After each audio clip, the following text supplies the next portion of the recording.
Hello guys, kuan. Mag-date mi ni Daddy, mangadto mi og tops, magtagsa mig motor. Mangulam si Daddy og Aerox sa iyang igagaw niya ako kay sa ko ang motor sa Click, Honda Click. Unya, outfit for 2 days.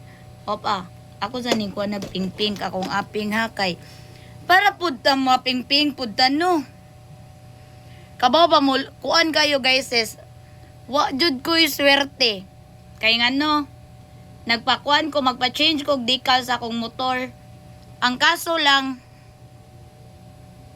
akong gigamit nga para sa aping kay wala na siya pangan.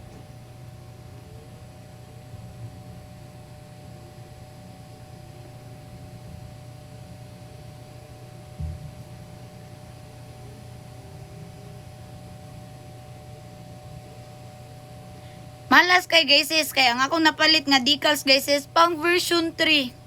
Kay kabaw mo unsay lapses nako nakuan ra jud ko na distract jud ko sa iyang design. Ang design gud ang wala nako nakakita sa iyang kuan.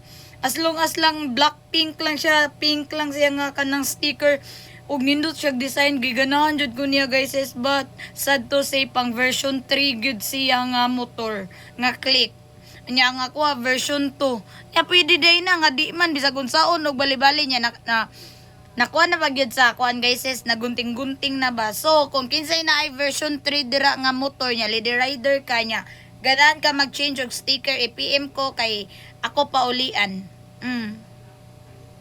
Ako paulian sa inyo ang sticker. Unya, mutanaw mo sa kong outfit. So, outfit check, nobody's asked for. Unsa? Outfit check, nobody's asked for. Magbuti mo, magpakita ko sa inyo sa akong outfit. So, maon ni siya guys. Mag-rides ko.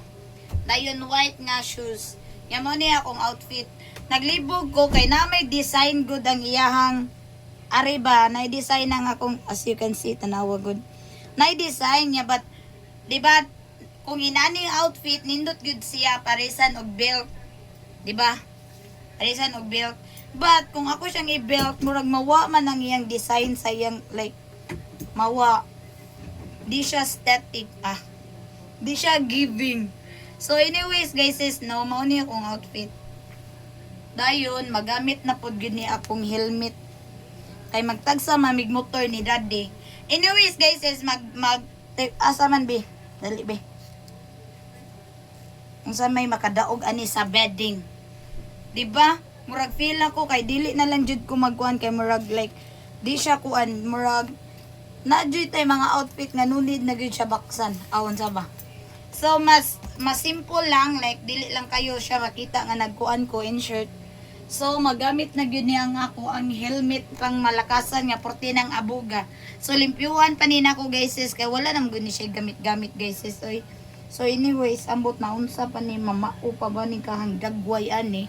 So mauni ang helmet ni Lady May guys kung mag-rides ko sa una pa. So mauni siya ang ako ang helmet. As you can see sa ako mga pictures dira mga pitik. So muling nagbabalik si Lady May. Di bitaw. Mauni siya guys no kay manglaag mi ni Daddy kay gimingaw na jud ko og kuan dat kanang guys tops. So sa top mi karon guys mula ag kadali lang goro amo sa rong kanang mag-date sa mi kadali, di ba? Ang mami ug daddy niya ang among anak ibili na mo kang mamila niya og kang daddy lo og kang mamila another one and mamilo another two. Dayon mo ni siya akong outfit, di ba? Yang magkuan lang ko mag white shoes. Mao na siya ka simple. So, mo na to.